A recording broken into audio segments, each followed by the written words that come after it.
ব্যথা সহ্য হয় না।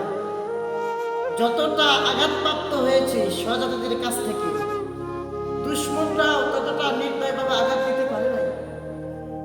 আর মুসলমানদের যতটা ক্ষতি করেছে, কাফের বেঈমান মুশরিকরা ততটা ক্ষতি করতে পারে নাই।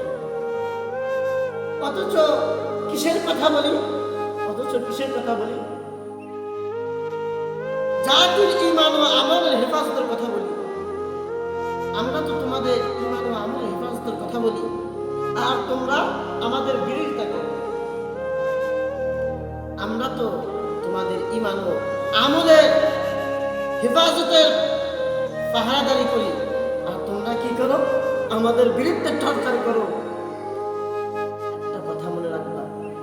একটা কথা মনে রাখবা, এমন একটা সময় আসবে যে সময় এই হক কথাগুলো বলার লোক থাকবে না।